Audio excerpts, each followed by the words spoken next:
Manila. Ito ang kabahagi mo, Radyo Pilipino. Napapakinggan on air, and online, sa buong mundo sa pamamagitan ng www.radiopilipino.com. Impormasyong may kalidad at serbisyong may halaga. Kasama katuwang Kapinoy. Kabahagi mo, Radyo Pilipino. Radyo Pilipino.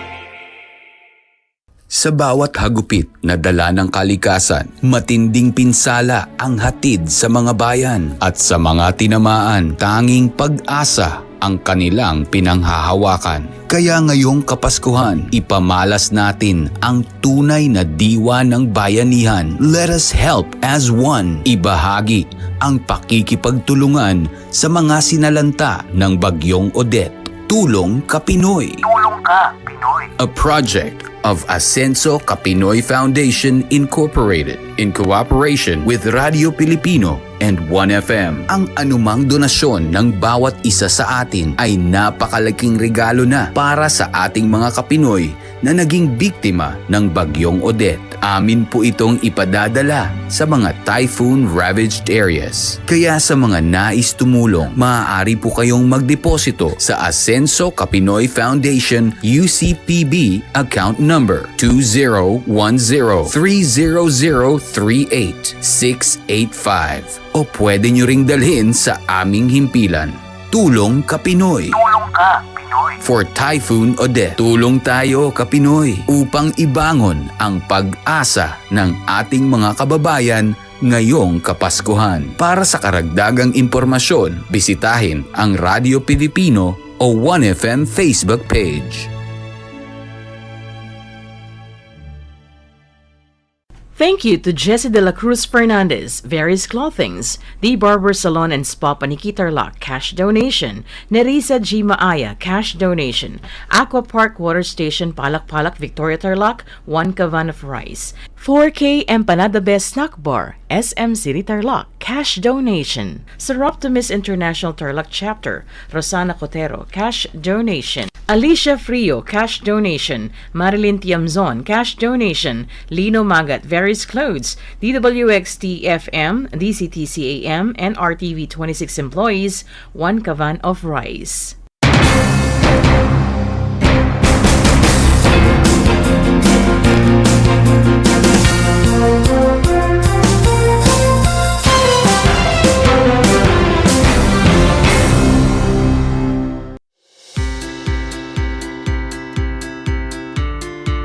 Upang matugunan ang mga kinakaharap na pagsubok ng mga guro at mag-aaral sa gitna ng kasalukuyang pandemya, nagsanib tulong sina Congressman Charlie Cojuangco ng unang distrito ng Tarlac, DEPED Region 3 Regional Director Dr. May B. Eclar at Tarlac Schools Division Superintendent Dr. Ronaldo Pozon para sa isang napapanahong proyekto na tinaguriang Project Shine, Aral TarlakHenyo. Ang mga mag-aaral ng Grade 4 at Grade 5, ganon din ang Grades 8 and 9 sa buong probinsya ng Tarlac, kasalukuyang sumasailalim sa radio-based instruction. Katuwang ang himpilang DZTZ 828 kHz AM at RTV Tarlac, Channel 26. Ang Tarlac po nangunguna po ngayon pagdating po sa radio-based instruction. Marami pong humahanga sa atin. I'm very happy this station, itong DCTC, could reach the whole of Region 3. Hindi natin alam, we are contributing. We are creating a very big dent in the history of Philippine education. And I am proud. I am here in Tarlac.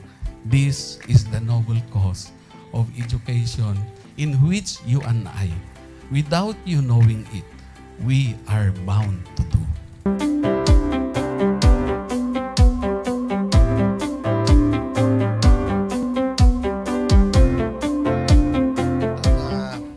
Project natin na Project Shine is a natural consequence dahil sa nangyari sa buong mundo. Let's continue to work together. I think it's very Filipino to practice bayanihan in anything or most of the things that we do. And this is a manifestation of that. No? We have private sector, we have DEPED, we have local government, all working together. And I hope the parents of some of these children, especially the parents that did not graduate from school or hindi nakapag-aral nung sila ay bata, sana naman gamitin na nila itong opportunity na mag-schooling na rin sila kasama ng mga anak nila para mag-bonding pati ang mga magulang sa mga bata. I look at this as doing God's work. Diba? So if you do God's work, it feels right. It's righteous. It's for good, not for evil. Good morning and happy learning, grade 4. Welcome to Aral TarlakHenyo here on RTV Tarlac, Channel 26. Simulcast over DZDZ 828, Radio Filipino Tarlac. I am Teacher Mercy Pacheco Bognot. This is Alistair Aidatu. I am Marie Josephine B. Andrade. I am Teacher Princess Marie M. Dueñas, and I will be your teacher broadcaster for today.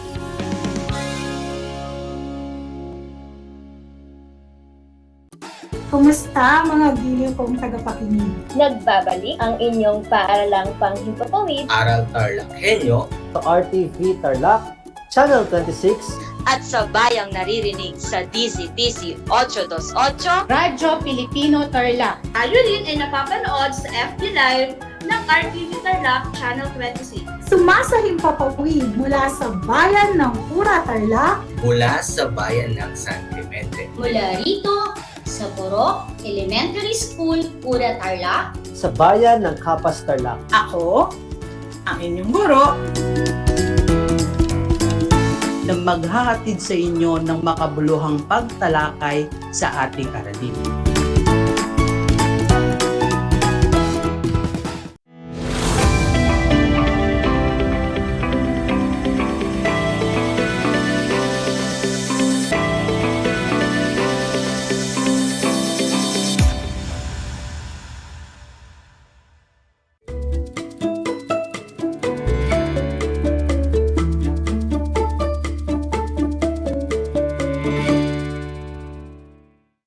Project Shine, Aral TarlakHenyo ng SDO Tarlac Province na kasalukuyang napapanood dito sa RTV Tarlac Channel 26 at sa bayang napapakinggan sa 828 DZTC Radyo Pilipino Tarlac at Converge Channel 100, pati na sa ating FB live stream.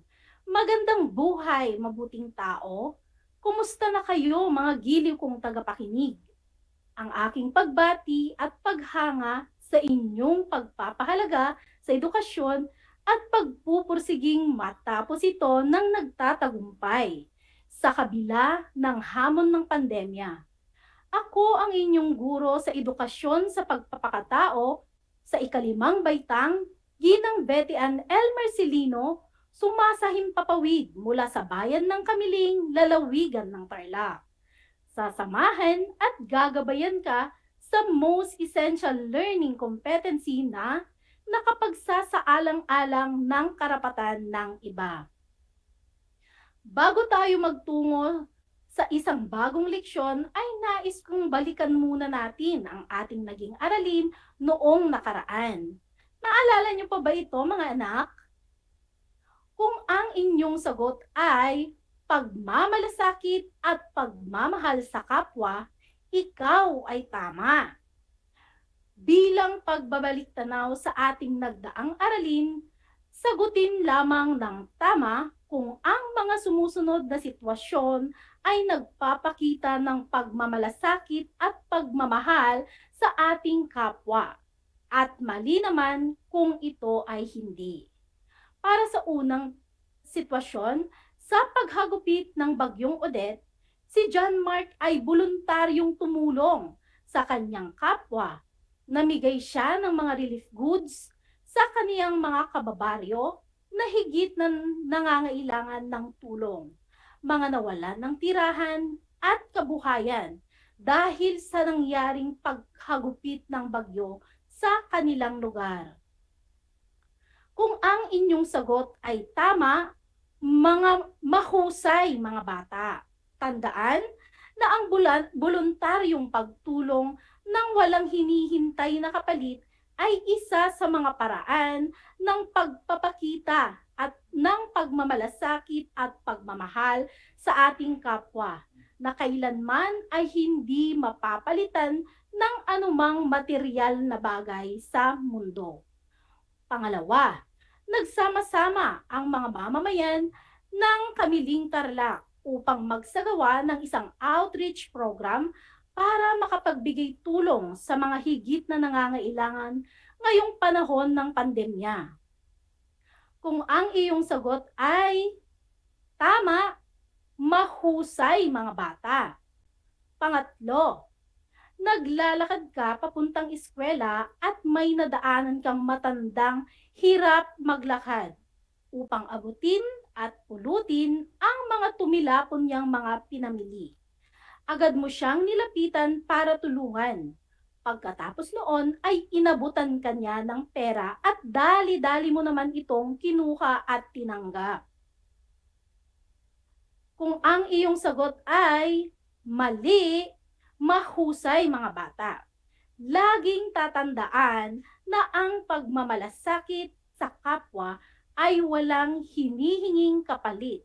Ito ay kusang binibigay ng walang kapalit sa lahat ng pagkakataon. Napakahusay mga anak. Tiyak na marami kayong natutunan sa ating nakaraang aralin. Kudos ang sa inyo ay aking ipinapaabot. Ipagpatuloy ninyo ang pagpupursigi sa inyong pag-aaral. Mga bata, tukuyin kung ang tungkol sa mga larawang aking ipapakita ay naglalarawan ng pagmamalasakit at pagmamahal sa ating kapwa. Lagyan ng check ang ating comment section kung ito ay nagpapakita ng pagmamahal at pagmamalasakit at X naman kung ito ay hindi. Pagmasdan at tukuyin ang mga nasa larawan. Tama, ito ay pagtulong sa matanda sa pagtawid. Ito ba ay naglalarawan ng pagmamalasakit at pagmamahal sa ating kapwa, mga anak? Kung ang sagot mo ay check, ikaw ay tumpak. Ano naman ang tungkol sa ating pangalawang larawan? Pagbabahagi sa ating kapwa. Kung ang sagot mo ay check, ikaw ay tumpak. Sa paraan ng pagbabahagi kung ano ang mayroon tayo sa ating kapwa higit na nangangailangan ay siyang halimbawa ng pagpapakita ng pagmamahal at pagmamalasakit sa kanila. At ang pangatlong larawan, tignan at tukuyin ang tungkol dito. Ang nasa larawan ay nagpapakita ng pagsagip sa matandang nangangailangan ng tulong sa oras ng kagipitan. Ito ba ay naglalarawan ng pagmamalasakit at pagmamahal sa ating kapwa, mga anak? Kung ang sagot mo ay check, ikaw ay tumpak.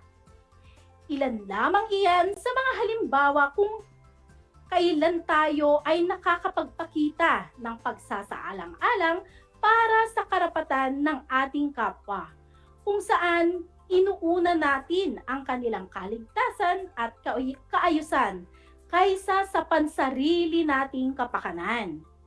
Natitiyak ko mga anak na kayo ay handang-handa na sa ating panibagong aralin para sa araw na ito.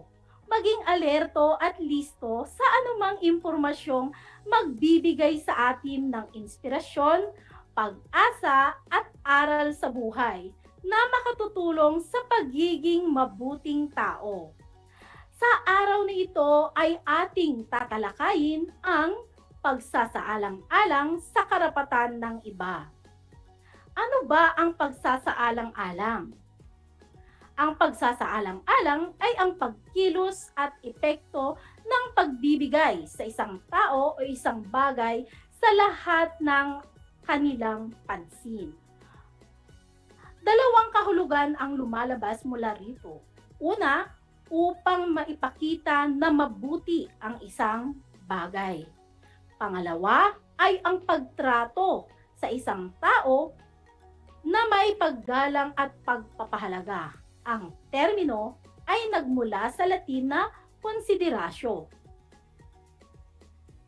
Ang pagsasaalang-alang bilang isang halaga ay nagpapakita ng isang individual na pinapahalagahan at nirerespeto ang mga tao at nakakaalam kung papaano tutugon ang kanilang mga pangangailangan sa isang pare-pareho na paraan. Ang isang maalalahanin na tao ay nailalarawan sa pamamagitan ng pagpaparaya sa iba't ibang mga opinyon, paggalang sa mga saloobin at damdamin ng ibang mga individual. Ganito rin ba kayo mga anak sa inyong kapwa-tao? Mayroon ka bang damdamin at kaisipang pagiging maalalahanin sa iyong kapwa?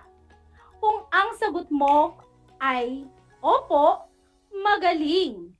Lubos akong umaasa na ang ugaling ito ay inyo ring naipapamalas sapagkat bilang isang mabuting tao, marapat na tayo ay maging maalalahanin sa ating kapwa.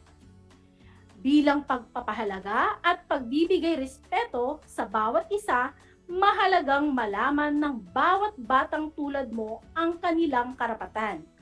Kung kaya naman, bilang isang batang mapagmalasakit, ay kailangan ninyong mamulat sa mga karapatan na dapat ay inyong natatamasa. Ang mga sumusunod ay nakapaloob sa Presidential Decree No. 603 o mas kilala sa tawag na the Child and Youth Welfare Code ng Pilipinas. Nagsasaad sa pagpapahalaga ng ating bansa sa bawat bata. Ang mga ito ay kabilang ang mga karapatan ng bawat bata. Una, maisilang at magkaroon ng pangalan at nasyonalidad. Pangalawa, magkaroon ng tahanan at pamilyang mag-aaruga. Pangatlo, manirahan sa payapa at tahimik na lugar. Halimbawa na lamang nito ay sa isang lugar o komunidad na walang karahasan, tulad ng pang-aabuso, nakawan at panganib dulot ng gyera at iba pa. Ang pang-apat, magkaroon ng sapat na pagkain, malusog at aktibong katawan. At ang panglima, mabigyan ng sapat na edukasyon.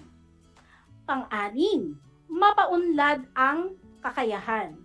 Halimbawa ng pagpapaunlad ng ating kakayahan ay ang pagkakaroon ng pagsasanay sa ating mga angking kakayahan. Tulad na lang halimbawa ni Heidelin Diaz, kung saan higit niyang napaunlad ang kanyang kakayahan sa weightlifting dahil sa matinding pagsasanay upang mapalakas niya lalo ang kanyang sariling kakayahan.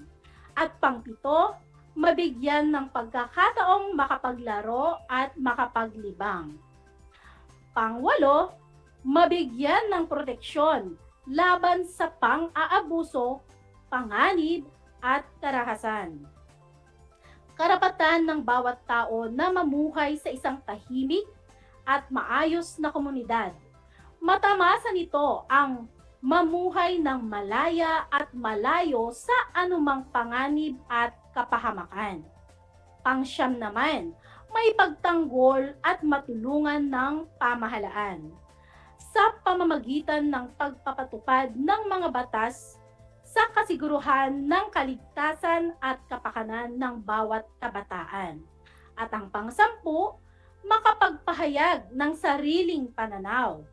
Halimbawa, bilang isang bata, ikaw ay may karapatan na maipahayag na may respeto. Uulitin ko, na may respeto ang iyong sariling opinyon at damdamin patungkol sa mga nangyayari sa inyong kapaligiran. Marapat lamang na ikaw din ay mapakinggan ng mga nakatatanda sa iyo. Mahalagang maging bahagi ng iyong kamalayan ang iyong mga karapatan, sapagkat hindi ito maihihiwalay sa iyong pagkatao. Kaakibat nito ang tungkuling mapahalagahan mo ang mga karapatan ng iyong kapwa-tao sapagkat ito ay isa ring paraan ng pagpapakita ng paggalang. Kalugod-lugod ang batang tulad mo na isinasaalang-alang ang mga karapatan na ito. Mayroon ding mga ahensya at organisasyon na nagtitiyak na hindi nalalabag ang mga karapatan ng bawat bata. Naririyan ang Department of Social Welfare and Development o DSWD. Nariyan din ang Women and Child's Protection DES na sa bawat himpilan ng mga kapulisan at ang United Nations Children's Fund or UNICEF maaaring dumulog sa kanilang mga tanggapan kaugnay ng paglabag sa inyong mga karapatan ng anak.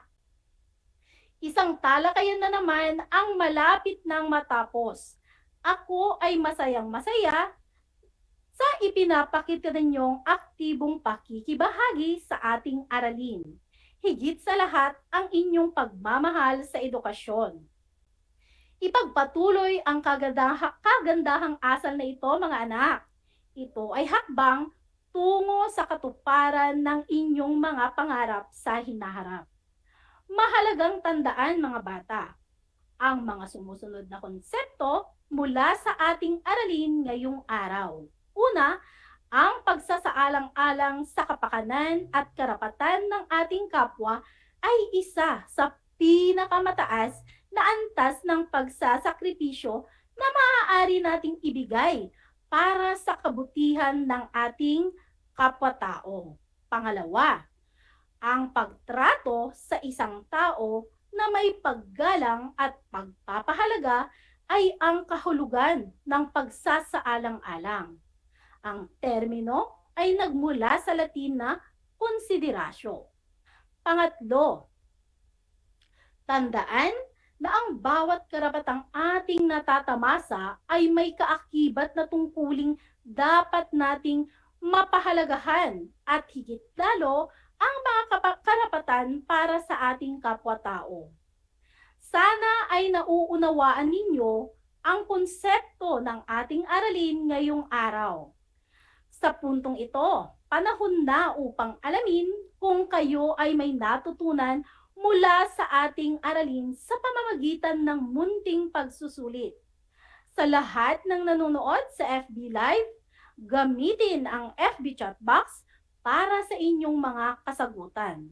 Ihanda naman ang panulat at sagutang papel sa lahat ng mga nanonood sa telebisyon at nakikinig sa radyo. Panuto, gumuhit ng masayang mukha kung ang pangungusap ay nagsasalaysay at nagpapakita ng pagsasaalang-alang sa karapatan ng iba at malungkot na mukha naman kung ito ay hindi.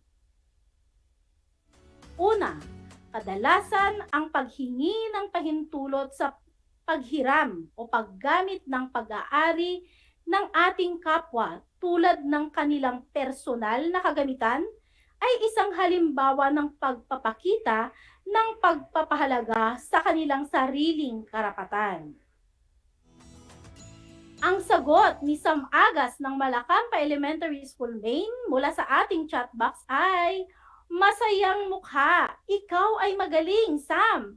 Mahalagang bago natin kunin o gamitin ang pag-aari ng ating kapwa, halimbawa na lamang ay ang paghiram ng lapis o eraser ng inyong kamag-aral, ay dapat nating ipagpaalam sa may-ari bago ito gamitin upang maipakita natin ang paggalang sa kanila at pagsasaalang-alang sa kanilang karapatan bilang isang mabuting tao.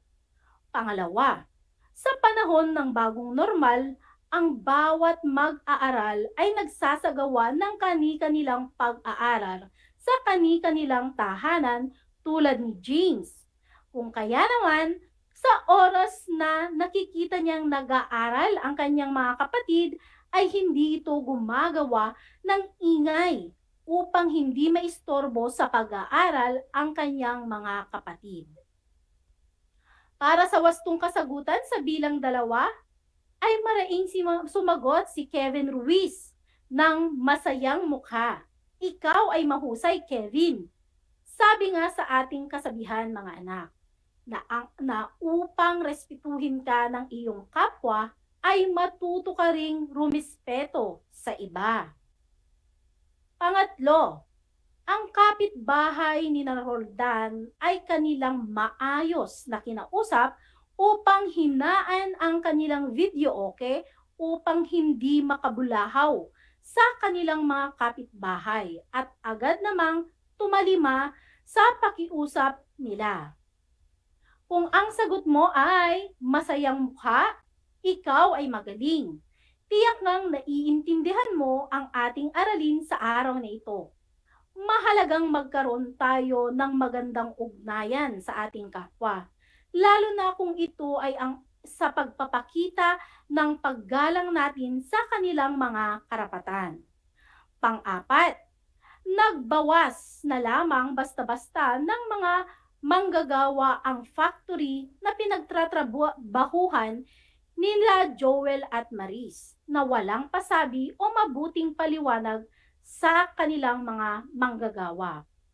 Kung ang sagot mo ay malungkot na mukha, tumpak ang iyong kasagutan. Tandaan na anuman ang pangyayari na maapektuhan ang ating kapwa-tao, lalo na kung sila ay malalagay sa alanganing sitwasyon, ay dapat nilang malaman ang katotohanang kailangan nating isaalang-alang ang kanilang damdamin at saloobin para sa kanilang ikabubuti. Pang-5, kahit na sikat na artista si Sarah Geronimo, ay sumunod pa rin siya sa pila at hindi ginamit ang kanyang kasikatan upang lamangan ang kanyang kapwa sa pagpila upang makapagpabakuna laban sa COVID-19. Kung ang sagot mo ay masayang mukha, ikaw ay tumpak. Laging maging patas sa lahat ng pagkakataon at huwag tayong manlamang sa ating kapwa, mga anak.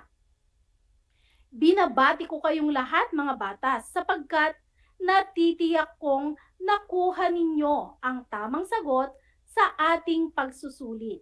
Mula sa akin, tanggapin ninyo ang mga salitang magaling at mahusay, mabuting tao. Mga bata, ako ay may ihinandang mga gawain at refleksyon sa inyong learning activity sheets. Inaasahan ko na ito ay inyong sasagutan ng buong sigasig at sa abot ng inyong makakaya.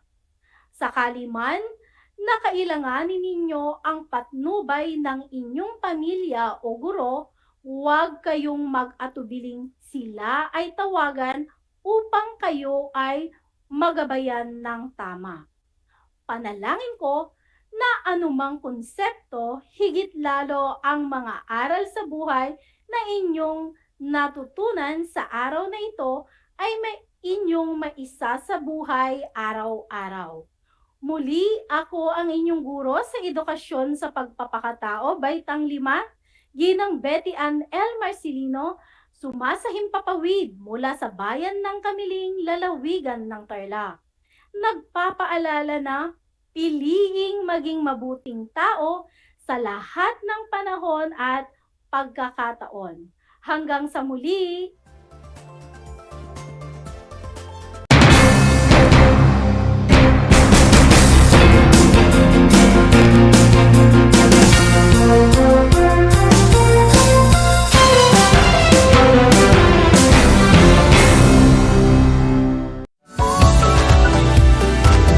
Good morning, grade 5 learners. How are you today? Welcome to Aral TarlakHenyo here on RTV Tarlac, Channel 26. Simulcast over DCTC, Radyo Pilipino, Tarlac. I am Sir Joshua Evaristo, your teacher broadcaster, aiming to give you another fun-filled learning experience, serving you with the different skills learn and have fun together.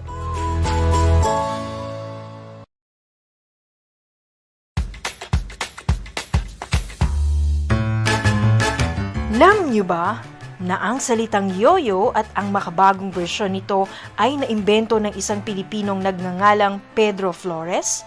Taong 1920s nang dinala ni Flores ang laruang ito sa Estados Unidos. Sinimulan niya ang paggawa nito sa kanyang maliit na pabrika sa California at ipinakita sa mga tao ang iba't ibang tricks ng paggamit nito. Alam mo na, yan ang yoyo!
Nais mo bang magpabakuna? Alam mo bang may mga tinatawag na priority eligible groups? Sa bawat priority group, may mga sektor na nakahanay. Kung ikaw ay kabilang dito, wag nang magdalawang isip pa. Halina't magpabakuna na. Simula Hunyo, sisimula na ang pag-roll out ng mga bakuna sa A5 group o ang mga nabibilang sa indigent population. Ito ay ang mga kabilang sa mahihirap na populasyon base sa listahan ng National Household Targeting System for Poverty Reduction o NHTSPR o iba pang verification mechanisms ng local government units. Kaya kung ikaw ay nabibilang sa grupo na ito, tumawag o makipag-ugnayan sa inyong LGU upang malaman ang mga detalye tungkol sa inyong vaccination program katulad ng petsa, oras at lugar kung saan ka magpapabakuna. Humingi ng medical clearance sa inyong doktor kung ikaw ay may autoimmune disease, HIV, cancer, malignancy, dumaan sa organ transplant, kasalukuyang dumadaan sa steroid treatment o nakaratay sa higaan. Huwag kalimutan ang iyong proof of eligibility o mga dokumentong nagpapatunay na ikaw ay kasama sa priority group na ito. Huwag din kalimutang dalhin ang iyong government ID, pati na ang face mask, face shield, sanitizer at ballpen bago ang iyong vaccination. At paalala, pagkatapos ng pagbabakuna, huwag mag-atubiling magtanong na makaragdagang impormasyon tungkol sa bakuna na ginamit sa iyo. Hingin at itago ang contact information ng personnel na tatawagan kung sakaling ikaw ay makaramdam ng seryosong side effects. Huwag ring kalimutan ang vaccination card at alamin ang petsa ng iyong second dose ng pagbabakuna. Higit sa lahat, ugaliin pa ring sundin ang minimum public health standards tulad ng wastong paghuhugas ng kamay, pagpapanatili ng safe physical distancing, at pagsusuot ng face mask at face shield. Ano pang hinihintay mo? Tara na sa Vida Vaccination!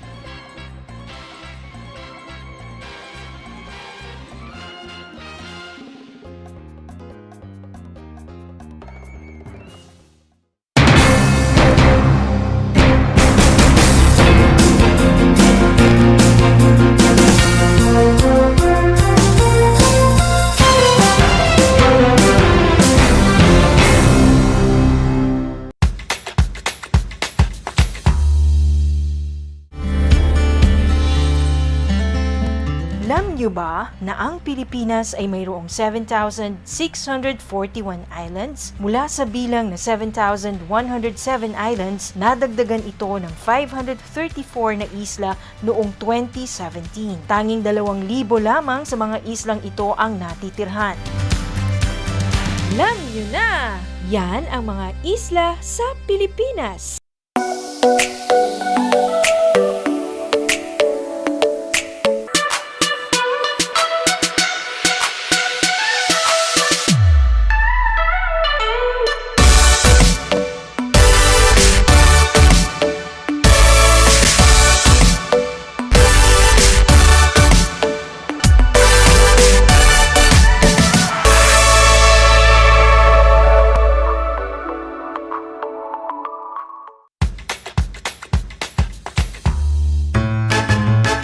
Alam niyo ba na ang salitang yoyo at ang makabagong bersyon nito ay naimbento ng isang Pilipinong nagngangalang Pedro Flores?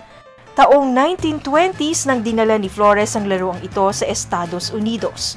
Sinimulan niya ang paggawa nito sa kanyang maliit na pabrika sa California at ipinakita sa mga tao ang iba't ibang tricks ng paggamit nito. Alam mo na, yan ang yoyo! How are you today? Hello, everyone. Hello, learners of Tarlac. Good morning, Math Talino Grade 4 learners! Welcome to Aral TarlakHenyo here on RTV Tarlac Channel 26. Simulcast over DCTC Radyo Pilipino Tarlac. I'm Sir Glenn, your teacher broadcaster. Broadcasting live here at Paniki Tarlac. Remotely here in Concepcion, Tarlac. Live here at Barangay Pedro Elquines, Mayantok, Tarlac. Broadcasting live from Ramos National High School. Your anchor teacher today for grade 9 mathematics. your partner in education this time of pandemic.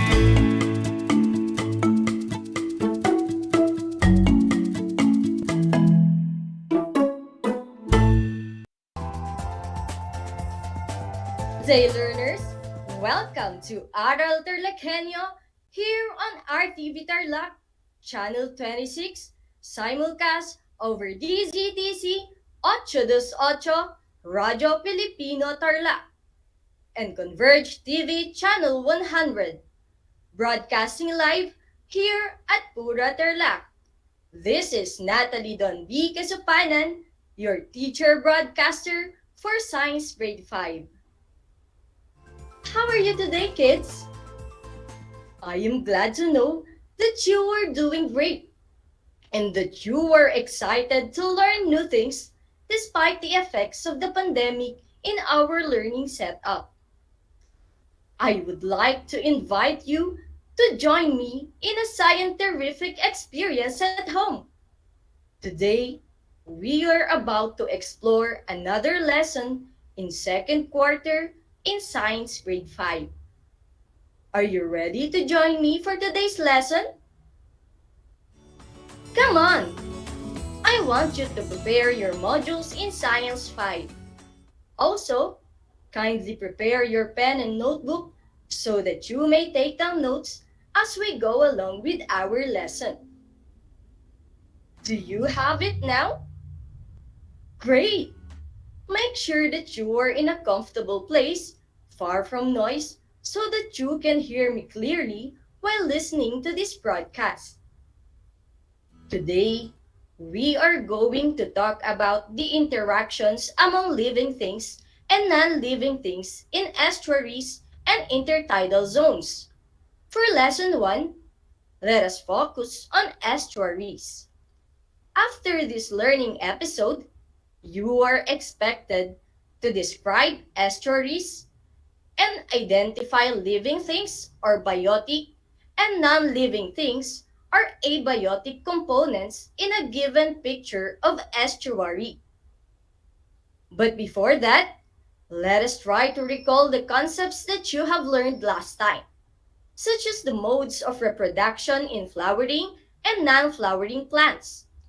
You have learned that there are 4 classifications of plants in terms of reproduction. We have the flowering plants or angiosperms, non-flowering plants or gymnosperms, bryophytes, and seedless vascular plants. Do you still remember their descriptions? Cool! Let us see. Now, grade 5 pupils, there are non-flowering plants that do not produce flowers and seeds. And there are plants that produce spores. Also, there are plants where seeds are not developed inside the parts of the flowers.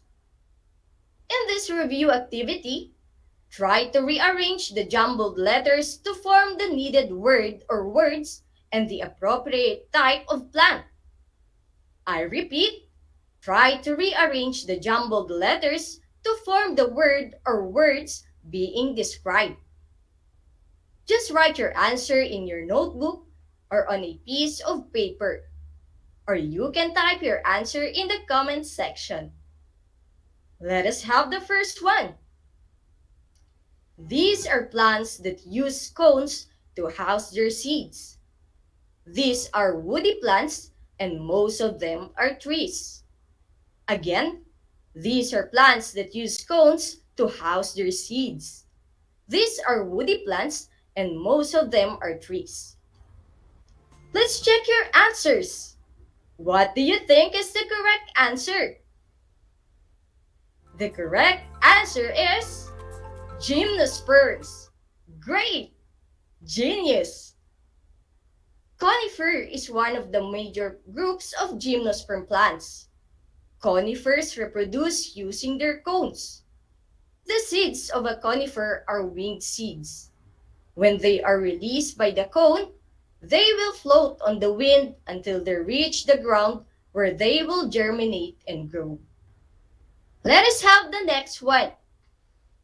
These are the simplest plants and are not well adapted to terrestrial life. These are the types of plants that could not adapt well on land. It means that we can mostly see these plants in rivers, streams, and sea. We often see these plants floating, and we call them lumot in Tagalog. I repeat, these are the simplest plants and are not well adapted to terrestrial life. What's your answer, kids? Yes! Bryophytes! Brilliant! Bryophytes are simplest plants to live, especially in moist places. These are examples of bryophytes: mosses, liverworts, and hornworts. Also, these are small plants that produce spores for reproduction instead of seeds, and they don't grow flowers, wood, or true roots. Let us have the last one. The last one has 3 words. These are plants that have specialized stem that moves water and nutrients from the roots. Some use spores to grow new plants. I repeat, these are plants that have a specialized stem that moves water and nutrients from the roots. Some use... The answer is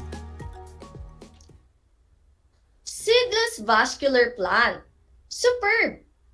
Seedless vascular plants can be ferns, club mosses, and horsetails. Now, scientific kids, you have mastered the modes of reproduction in flowering and non-flowering plants, as well as the 4 classifications of plants such as angiosperms or flowering, gymnosperms, bryophytes, and seedless vascular plants for non-flowering. Let us now learn about estuaries. But before that, let us have a short guessing game. In this game, I will give you 3 clues for each set. I will provide a picture, a description, and some letters that may help you to easily guess the word. It looks like this. Now, scientific kids, Are you ready? Come on, let's play. Let us have the first set. Can you guess the word? The three clues are given. You can see the picture. The description, it refers to the amount of salt in water. The word starts with letter S and ends with letter Y. Again, it refers to the amount of salt in water. The word starts with letter S and ends with letter Y. What is correct? The word is salinity.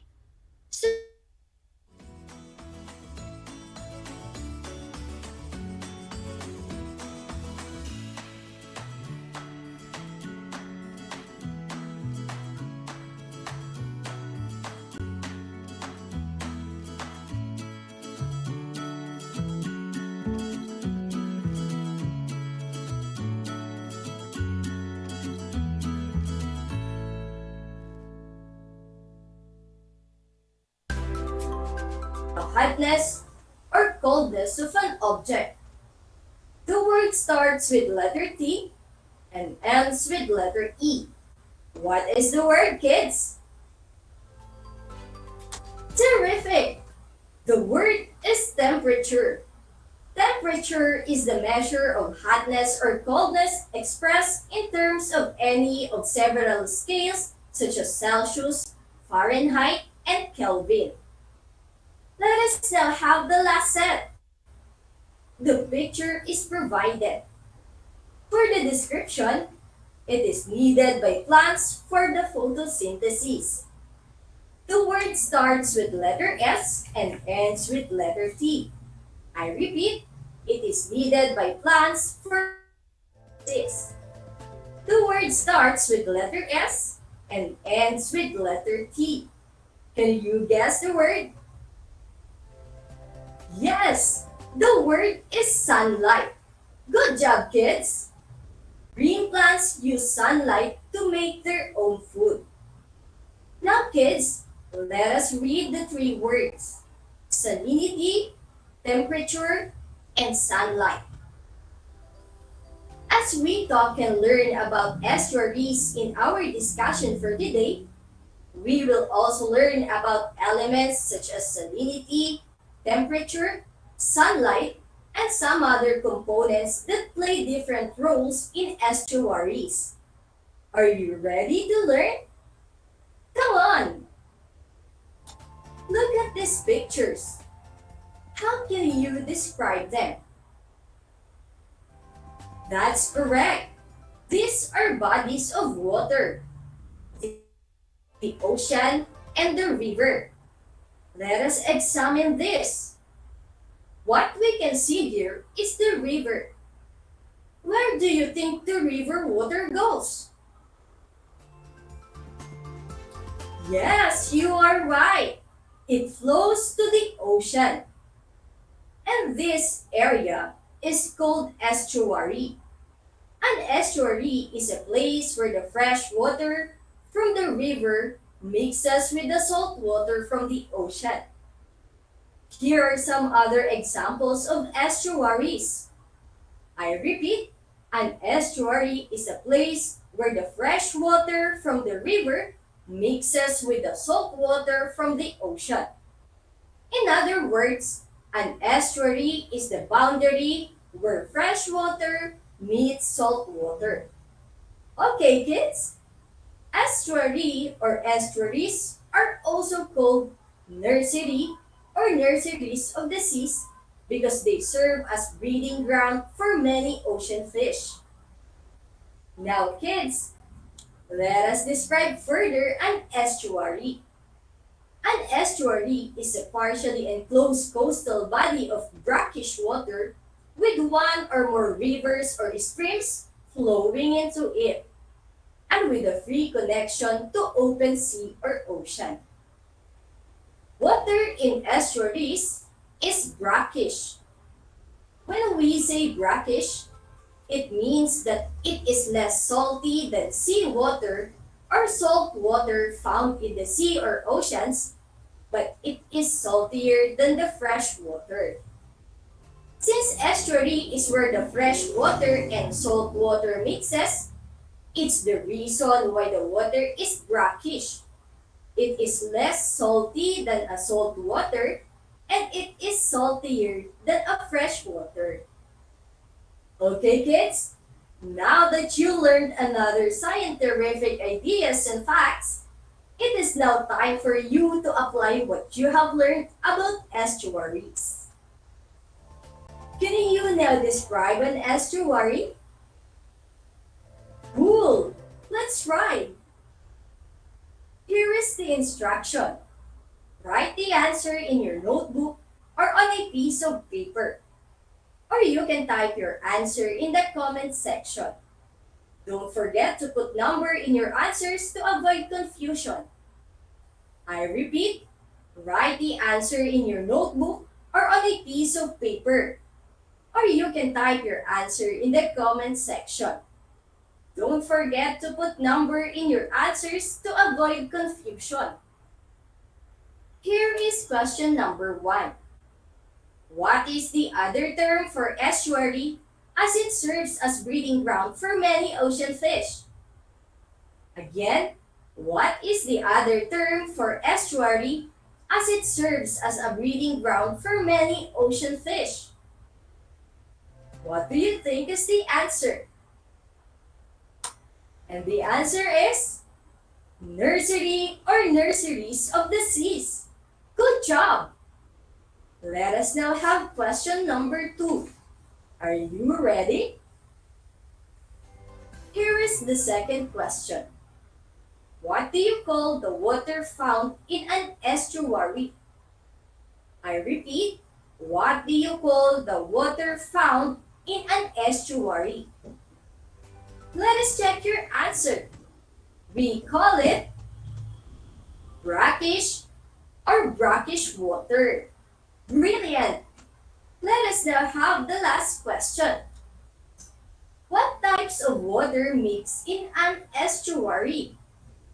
I repeat, what types of water mix in an estuary? That's correct. Salt water and fresh water.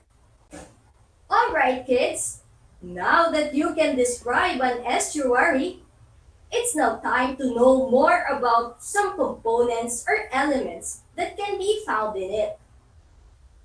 Let me give you another scientific idea. In an estuary, we can find biotic components or elements. When we say biotic, it refers to all living things or organisms. I repeat, biotic refers to living things. Now kids, in this sample picture of estuary, can you identify the biotic components or living things?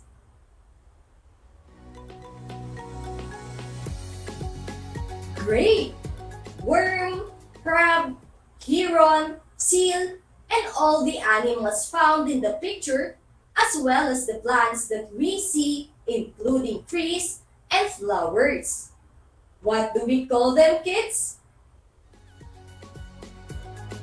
Yes, biotic components or elements or living things. You did it! Now, we also have abiotic components or elements in an estuary. These are the non-living things. Now kids, can you identify the abiotic components or non-living things in the picture? Yes, that's right! Sun, land or soil, water, sky, or air. Good job, kids! Other abiotic factors in an estuary include waves, salinity, temperature, and amount of sunlight. We can discuss these factors in our other learning session. Alright kids, now that you have an idea of the biotic and abiotic factors in an estuary, it's now time to assess what you learned today. Make a list of biotic and abiotic components found in a given picture of estuary. For those who are watching through FB Live, make a table like the one flashed in your screen. Write the answer in your notebook or on a piece of paper. Or for those who are watching through FB Live, you can type your answers in the comment section. I repeat, make a list of biotic and abiotic components found in a given picture of estuary. For those who are watching through FB Live, make a table like the one flashed in your screen. Write the answer in your notebook or on a piece of paper. Or you can type your answers in the comment section. Are you ready, kids? Okay, let's start. In this estuary, we can see different animals like the flying eagle. We can also see a deer, raccoon, frog, turtle, and fish in the water. We can also see the clear sky and the sun. We can also see different plants, and there's a mountain. Again, in this estuary, we can see different animals like the flying eagle. We can also see a deer, raccoon, frog, turtle, and fish in the water. We can also see the clear sky and the sun. We can also see different plants, and there's a mountain.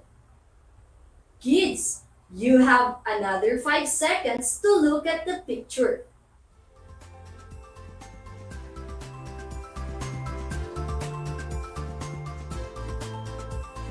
Let us now check your answers.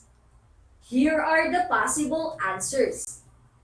For the biotic components or factors, we have eagle, deer, frog, raccoon, fish, turtle, plants.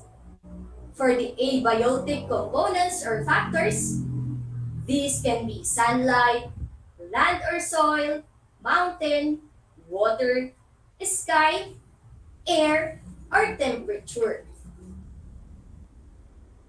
Did you get everything right? Great! Okay, count the number of the correct items. For those who got a perfect score, excellent.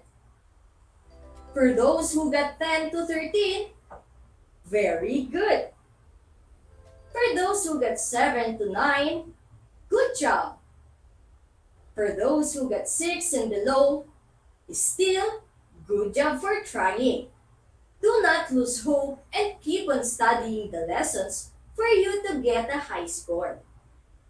Okay, kids, to wrap everything up that we have talked about in this lesson, let us take note of the following. An estuary is a place where the fresh water from the river mixes with the salt water from the ocean. Estuaries are called nurseries of the seas because they serve as breeding grounds for many ocean fish. Brackish water is found in estuaries. It is less salty than salt water and saltier than the fresh water.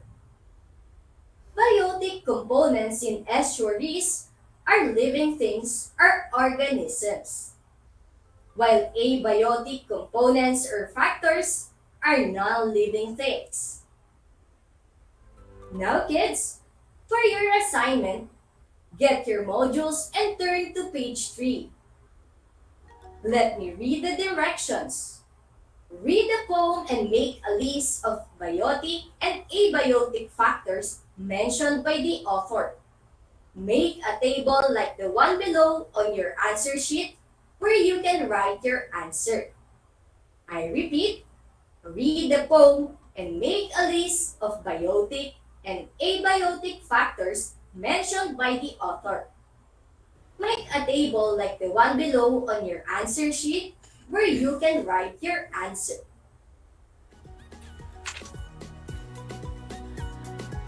Now, scientific kids, I hope you learned a lot today. If you have queries about our lesson for today, just text me at my number 0966 7955 484. Again, if you have queries about our lesson for today, just text me at my number 0966 7955 484. This is Project Shine Aral TarlakHenyo, brought to you by the Department of Education, Division of Tarlac Province, in cooperation with DZTC 828, Radio Filipino Tarlac, Channel 26, and Converge TV, Channel 100. This is your science anchor teacher, Ma'am Natalie Don, wishing you a scientific day.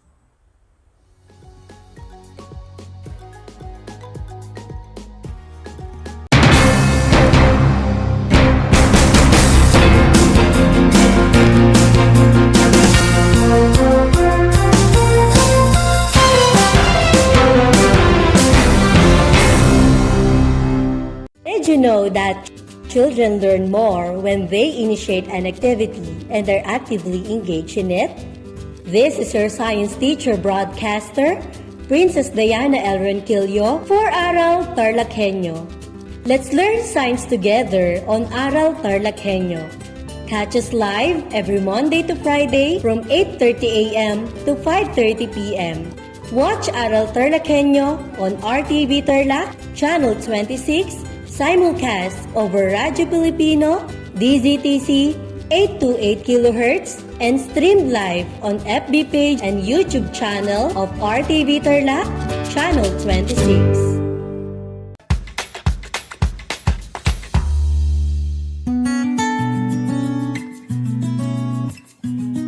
Alam niyo ba na ang kinikilalang Guinness Book of World Records holder bilang pinakamaliit na commercially harvested fish ay isang sinarapan? Ito ay matatagpuan lamang sa Pilipinas, sa Lake Buhi sa Bicol River. Isa itong uri ng goby na may transparent na katawan na may sukat na 12.5 mm. Alam mo na, yan ang sinarapan.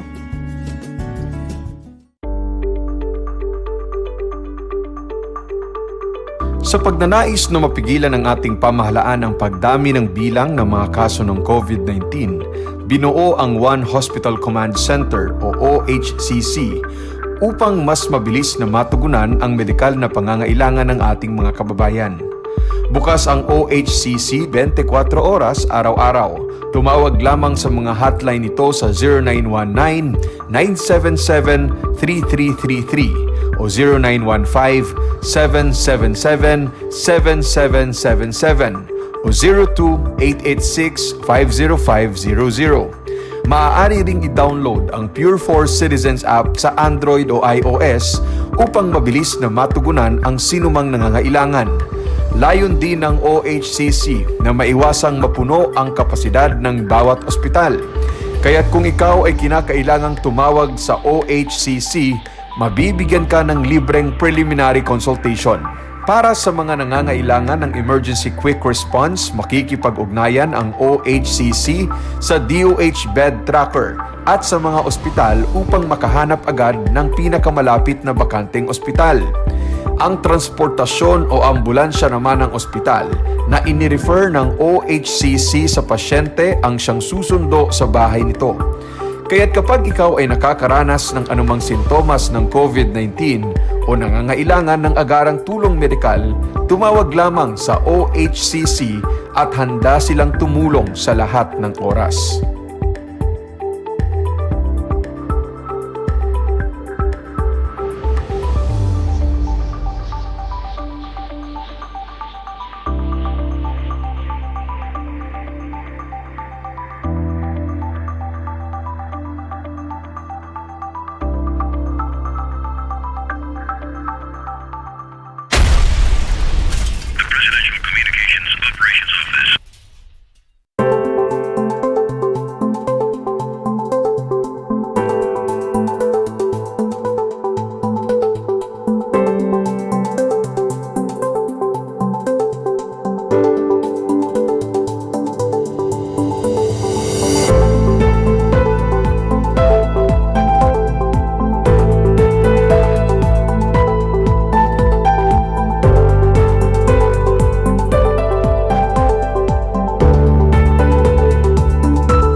Good morning, grade 5 learners.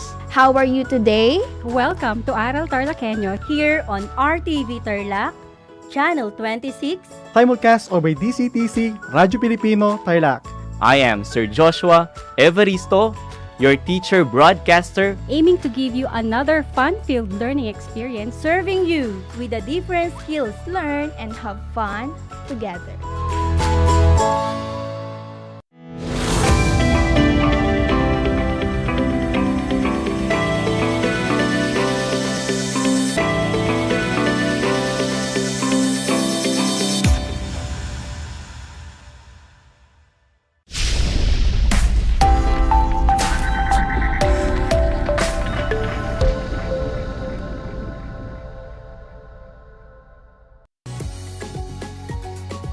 Good morning and Happy New Year, everyone. Good morning, grade 5 learners. Welcome to Aral TarlakHenyo here on RTV Tarlac, Channel 26 and Channel 100 via Converge Cable TV. This is simulcast over DZTZ 828 Radyo Pilipino Tarlac. I am Teacher Mercy Pacheco Bognot, your teacher broadcaster for Mathematics Grade 5. Broadcasting live via Google Meet here in Herona, Tarlac. I will be with you as we make the most out of our discussion today. How are you, grade 5 learners? I hope that you enjoyed your vacation with your family and friends. Are you ready for our lesson for this year 2022? Great! But before we start, make sure that you have your pen and notebook, and of course, your Math 5 Mathlets textbook. Also, make sure that you are in a safe and distraction-free environment so that you'll be more focused as you listen. So I guess you are now ready for our lesson, so let's start. Our lesson for Quarter 2, Week 6 is about dividing decimals with up to 2 decimal places. And at the end of my discussion class, you are expected to, number 1, convert decimals into whole numbers. And number 2, divide decimals with up to 2 decimal places. Now, let's recall your lesson last time with Teacher Marife. Do you still remember your lesson you had with her? Alright. Your lesson last time was all about solving routine and non-routine problems involving multiplication without or with addition or subtraction of decimals and whole numbers. Here's my question for you, class. What are the steps to follow in solving word problems involving multiplication of decimal numbers? Again, what are the steps to follow in solving word problems involving multiplication of decimal numbers? All right, join me as I recite the steps in solving word problems. Step 1, read the problem carefully. Know what is asked and what are given. Step 2, draw related picture or write mathematical sentence or formula for the problem. Step 3, solve the mathematical sentence. And for step 4, write an answer for the problem. Lastly, step 5, we need to check or verify the result. Were you able to recall the steps in solving word problems? Very good, grade 5. Take note of those steps because we will apply them later in problem solving. Now, let's begin with our new lesson. Dividing decimals with up to 2 decimal places. Class, Do you know that dividing decimal numbers is very similar to dividing whole numbers? Yes, it is. To do so, first, we have to make the divisor a whole number. And there are two ways to do it. Option A, by multiplying both the divisor and dividend by the same power of 10 or 100 in order to maintain the equality of the expression. And option B is the shortcut method, and this is done by moving the decimal point as many places to the right as there are zeros in the power of 10. After doing option A or option B, we will be able to make the divisor a whole number. And after that, we can now proceed to division. And lastly, we have to check our answer. Now, let me show you how. Let's have illustrative example number 1. Let's read the first word problem. Are you ready? Okay. Janice has 8.1 meters of yarn. She needs 0.9 meter in making a bracelet. How many bracelets can she produce with her yarn? Again, Janice has 8.1 meters of yarn.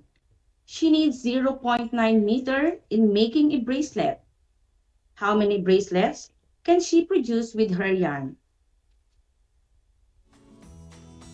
To understand or analyze the problem, let us apply the steps in solving word problem.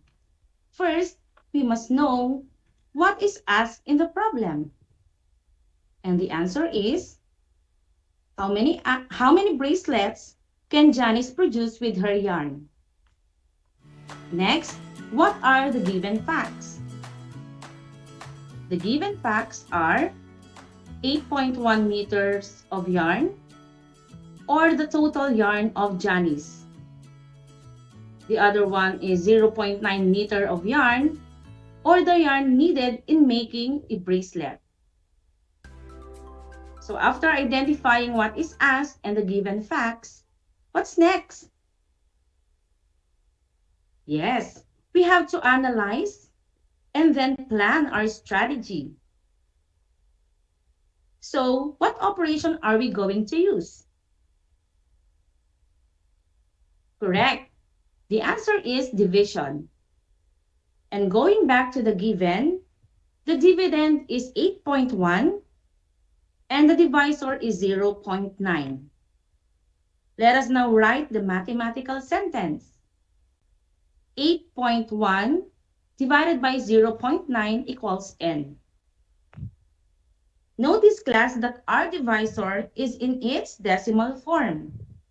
And in dividing decimal numbers, we need to make the divisor a whole number first. Next, applying the steps under option A. Step 1, multiply the divisor and dividend by 10 to make it a whole number. In our word problem number 1, the dividend is 8.1. Multiplied by 10 equals 81. For the divisor, we have 0.9 times 10 equals 9. Our dividend and divisor are now whole numbers, right? Okay, we can now proceed to division. We can now divide like dividing whole numbers. And for our solution, class, we have 81 divided by 9. 81 divided by 9 equals 9. And 9 times 9 equals 81. 81 minus 81 equals 0. Therefore, 81 divided by 9 equals 9. After getting the quotient, is it the final step? Shall we stop now? Not yet. Correct. Next is, we have to check our answers. And to check the answer, multiply the quotient by the divisor. Our quotient is 9, and our divisor is also 9. Therefore, 9 times 9 equals 81. Take note, the product or answer in checking must be equal or the same with the dividend. So if we have the same product as with the dividend, then our answer is correct. Do we have the same product and dividend in our example? Yes, and it is 81. Therefore, our answer is correct. So how are you, grade 5 learners? Are you enjoying so far? I hope you are. To understand it better, this time let's have word problem number 2. Ramon has 6.75 kilograms of coffee. He wants to pack 0.25 kilogram each in a plastic bag. How many bags of coffee can he pack?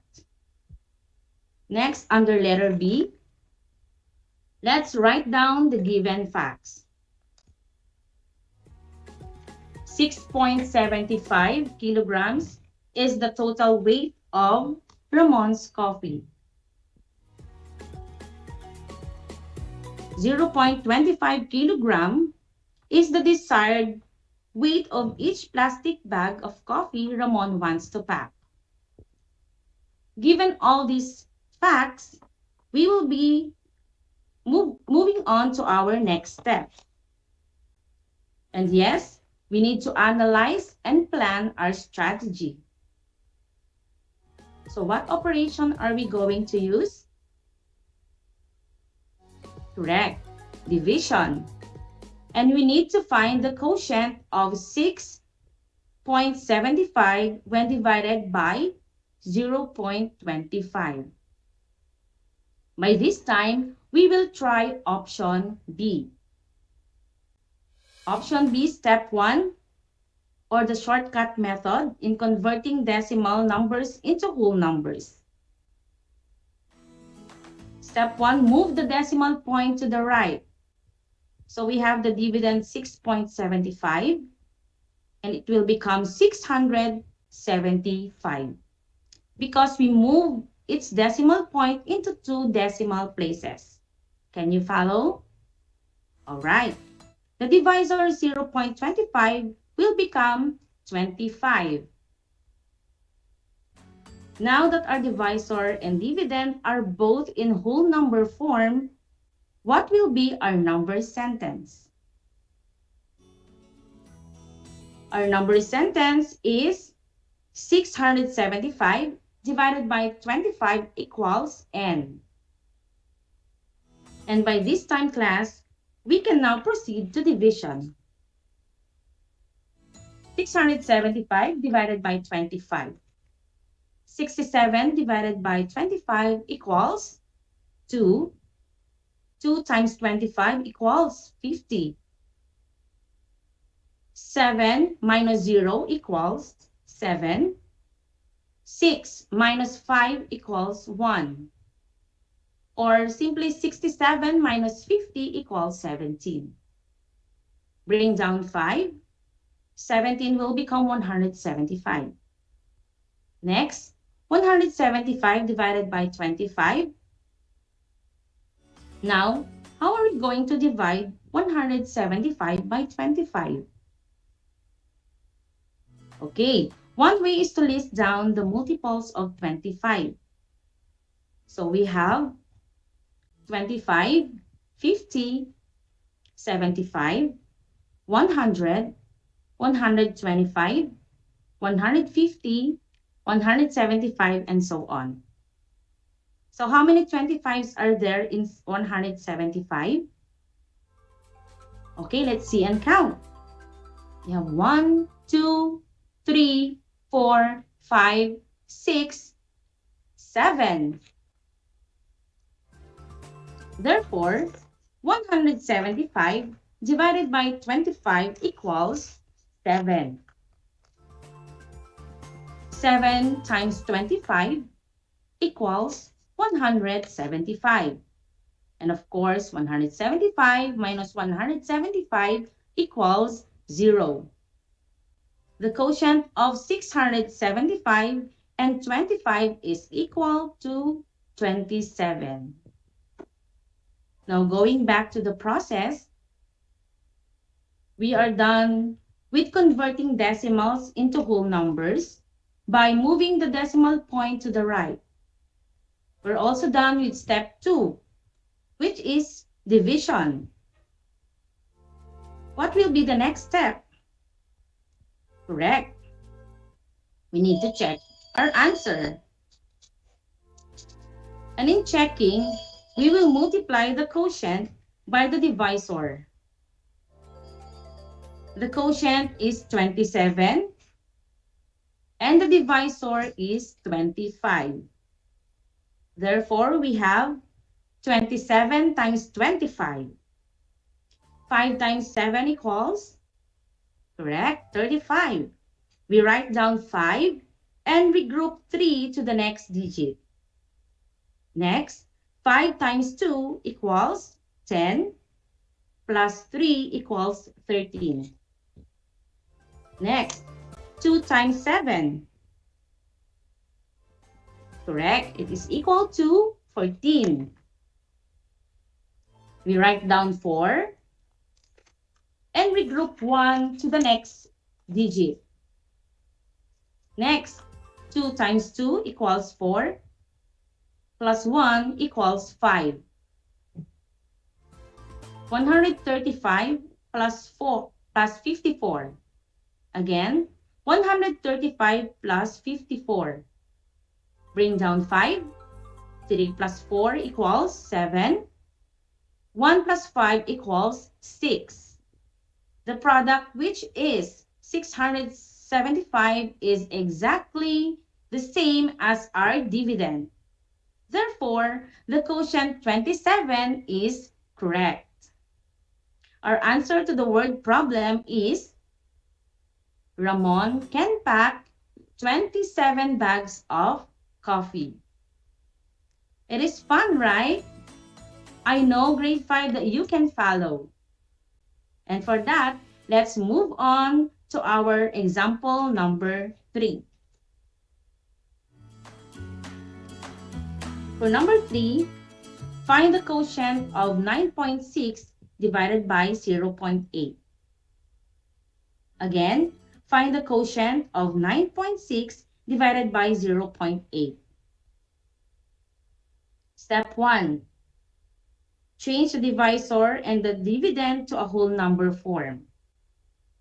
And we have option A, to make the dividend and the divisor a whole number form, or to make the divisor and dividend whole numbers, we will multiply both by 10. So let's start. 9.6 times 10 equals 96. 0.8 times 10 equals 8. We may also use option B or the shortcut method.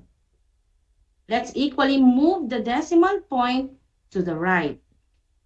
So the dividend 9.6 will become 96, and our divisor, which is 0.8, will become 8. Then we write our number sentence or formula. So we have, correct, 96 divided by 8 equals n. Then we move on to step 2. Divide the dividend by the whole number divisor to find the quotient. 96 divided by 8. 9 divided by 8 equals 1. 1 times 8 equals 8. 9 minus 8 equals 1. Bring down 6 and it will become 16. 16 divided by 8 equals 2. 2 times 8 equals 16. Now we will move on to subtraction. 16 minus 16 equals 0. Therefore, 9.6 divided by 0.8 or 96 divided by 8 equals 12. Now let's move on to step 3. We need to check our answer. So let's have 12 times 8. 8 times 2 equals 16. And 8 times 1 equals 8. Next is addition. Bring down 6. 1 plus 8 equals 9. So we have 96. The product, which is 96, is the same with our dividend. We are now sure that our answer is correct. So that's it, grade 5 learners. We are done with our discussion. Great job! You have learned how to divide decimals with up to 2 decimal places. Good job, grade 5 learners. I admire you for being active participants and good listeners. My co-teachers who are in the platform right now will be checking your answers and responses, okay? Now let's have a recap of our discussion. So to divide decimals with up to 2 decimal places, do not forget that we have 2 options. The first thing that we have to do is we have to make the divisor a whole number. Then option A, we may multiply both the divisor and dividend by the same power of 10 or 100 in order to maintain the equality of the expression. Or option B, simply move the decimal point as many places as to the right as there are zeros in the power of 10. Number 3, proceed to division. And number 4, of course, we have to always check our answer. Okay? So that's it, grade 5 mathletes. Now it's time for you to have your activity. Yes, it's activity time. And are you ready? That's great. To our listeners over the radio and televiewers in RTV Channel 26 and televiewers in Channel 100 of Converged Cable TV, you may also join and write your answers on your paper. And to all of you who are watching us now live via live stream in our Facebook page, RTV Channel 26 or RTV Tarlac Channel 26, you may type in your answers in the comment section. Are you ready for your 2-item activity? Okay. So here is the direction. Solve each item, then choose the letter of the correct answer. Don't you worry, class. You have 15 seconds to solve an answer for each item, okay? All right. So be ready so that we can start. Okay, let's have number 1. Find the quotient of 5.25 when divided by 3.5. Again, find the quotient of 5.25 when divided by 3.5, or simply 5.5 divided by 3.5. And here are the choices, and later on, you'll have 15 seconds to solve or recheck your guess or your answers. A, is it 1.25? Letter B, 1.5? Or letter C, 1.75? Your 15 seconds time for computation start now.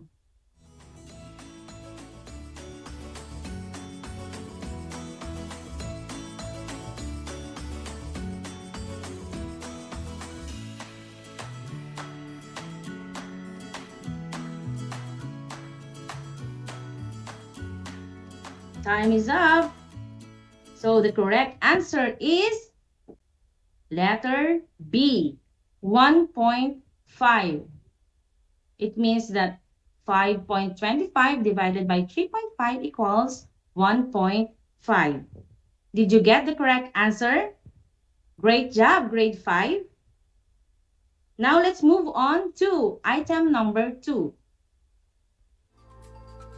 Okay. If you divide 1.64 by 0.04, what will be the answer? Again, if you divide 1.64 by 0.04, what will be the answer?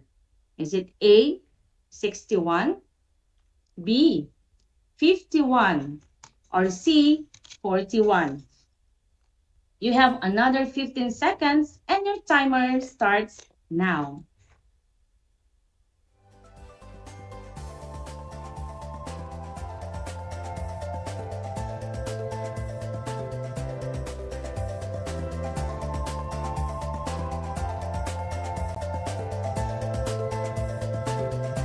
Alright, time is up. If you answered letter C, 41, then you are definitely correct. So there you have it, grade 5 learners. It's easy, right? So in case you have any questions and clarifications about our lesson, you may ask your Math 5 teachers in your respective schools. I am definitely sure that they will answer your questions or queries, okay? And do not forget, class, always do your best. Whatever you plant now, you will harvest it later. So I hope you learned a lot today. It's been a great and worthwhile day with you all. Once again, Happy New Year. And I am Teacher Mercy Pacheco Bognot, your Mathematics 5 Anchor teacher. Until next time!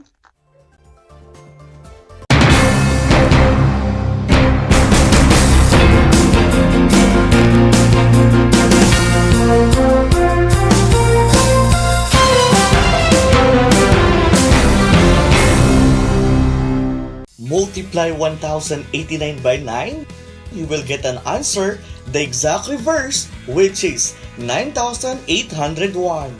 My name is JRP Duldulao, your teacher broadcaster on Aral TarlakHenyo. For more math trivia and answers to your math questions, catch Aral TarlakHenyo every Monday to Friday from 8:30 a.m. to 5:30 p.m.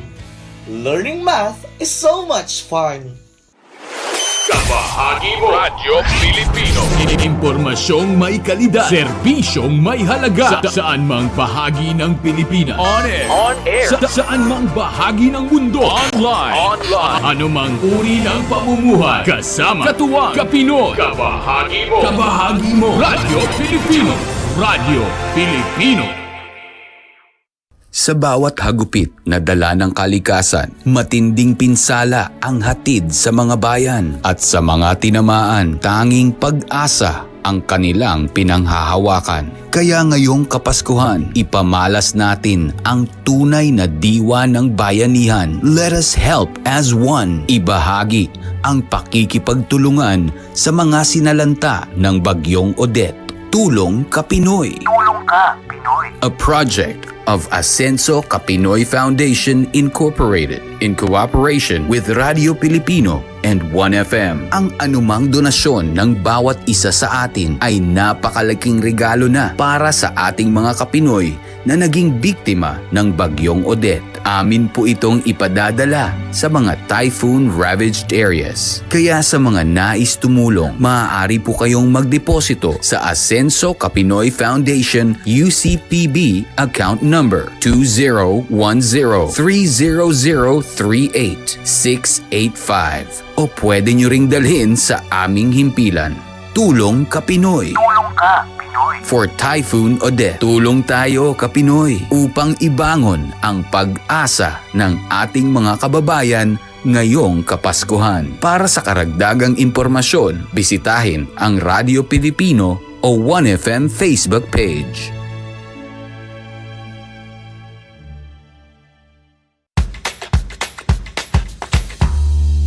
Alam niyo ba na ang whale shark ay hindi isang whale? Ang whale shark o butanding ay kinikilalang world's largest fish at tinatawag gentle giants. May sukat itong 12 meters. Maliliit ang ngipin ng butanding, kaya naman planktons o maliliit na hipon at isda lang ang kaya nilang kainin. Simula noong 2011, marami nang nahumaling mag-whale shark watching sa Oslo, Cebu. Alam niyo na, yan ang whale shark!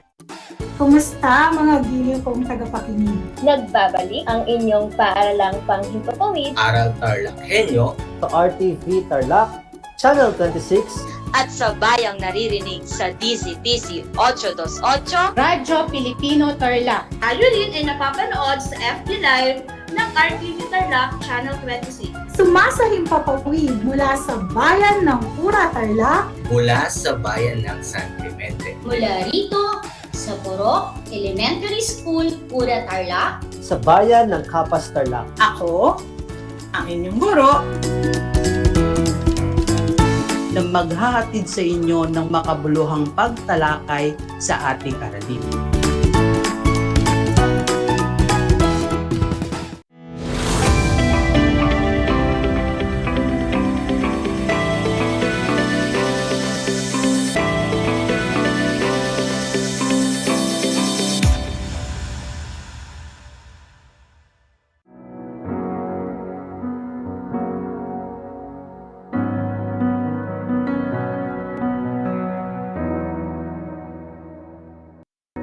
Sa lahat po ng mga nakikinig at nanunood sa kasalukuyan, Happy New Year po! Tanda ito ng katapatan at kabutihan ng Panginoon sa ating mga buhay. Hatid nito ang bagong pag-asa at hindi nagbabagong pagmamahal niya para sa iyo at para sa akin. Tayo pong lahat ay dumulog sa panalangin. Aming Diyos na makapangyarihan sa lahat, ang aming pong papuri, pasasalamat at pagsamba sa iyo, O Diyos, na hindi nagkulang, sa iyo, O Diyos, na walang imposible at walang mahirap. Kaya naman, ipinagkakatiwala po namin sa inyo ng buong buo ang aming po mga buhay at espiritu, Panginoon. Patuloy po kayong gumawa, manghimasok, magpaganda, magpaunlad, magpala at turuan niyo po kami, Panginoon, sa lahat ng aspeto ng aming pong pamumuhay na magtiwala, manampalataya sa iyo sa araw-araw. Humihingi po kami ng kapatawaran sa lahat po ng aming mga nagawang pagkakasala at mga pagkukulang sa iyo. Nababatid at nalalaman mo, Panginoon, ang lahat ng aming mga pinagdaraanan. Iba't ibang uri ng sakit, mga pagsubok na talaga namang nakapaghihina ng aming pong pananampalataya at ng aming pong pisikal na mga pangangatawan. Ngunit sa iyo, O Diyos, kami ay itatawag sapagkat sa iyo kami po ay makasusumpong ng kasagutan sa lahat po ng aming mga agam-agam, mga problema at mga katanungan. At nagpapasalamat po kami, Panginoon, dahil kayang-kaya mong abutin ang lahat ng aming pong mga pangangailangan at nakikita mo, nababatid mo, Panginoon, ang lahat ng aming pong mga pinagdaraanan. Panginoong Diyos, sa lahat po ng mayroong mga karamdaman, mga pagsubok, amin na po ang mga papuri at pasasalamat para sa iyo sapagkat naniniwala po kaming ikaw ay isa sa amin at tutulungan niyo po kami sa pang-araw-araw po naming mga pamumuhay, Panginoon. Pagpalain mo lahat ng mga leaders ng bansang Pilipinas, especially, Lord God, ang ahensya ng Department of Education. Panginoon, basbasan niyo po ang bawat isa sa amin ng kaalaman, ng karunungan upang sa lahat ng ginagawang mga pulisiya, mga desisyon at mga aksyon, lahat ng ito ay para magkaisa sa kabutihan ng higit na nakararami, especially, Lord, sa mga learners, Panginoon. Maraming salamat. Anuman ang aming mga personal na mga panalangin, lahat ng ito'y amin pong idinudulog sa inyo. Sakali man po, Panginoon, or nangangailangan kami ng kalinga, nangangailangan kami ng lakas, nangangailangan kami ng ano paman, hindi po ang kalooban namin ang makapangyari, kung hindi ang kalooban nyo ang mangyari sa aming pong mga buhay. We welcome you ngayong taong 2022 at sa mga susunod pa pong mga araw. Panginoon, napakabuti mo. Ikaw ay tapat, ikaw ay laging nariyan, ikaw ay sumasa amin. Kaya naman, Panginoon, ito ang aming usal at pasasalamat ng may papuri, pasasalamat at pagdakila sa pangalan po ng aming Panginoon at tagapagligtas na si Jesus. Ito po ang aming panalangin. Amen.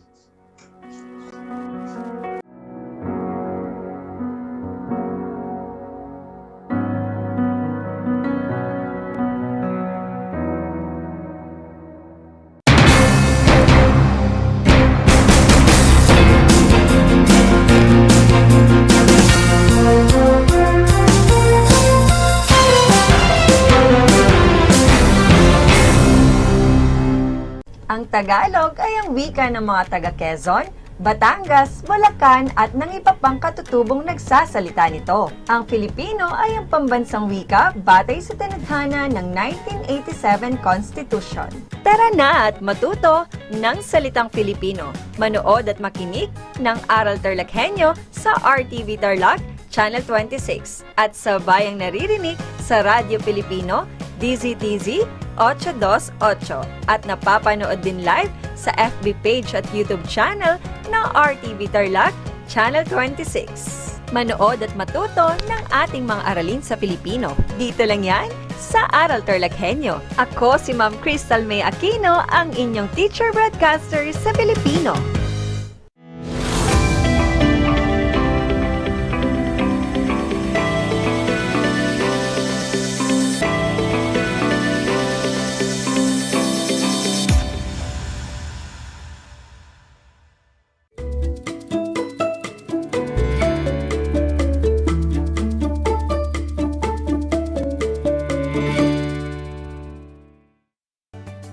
Magandang tanghali sa mga masisipag na mag-aral ng ikalimang baitang at sa mga ginigiliw naming mga magulang.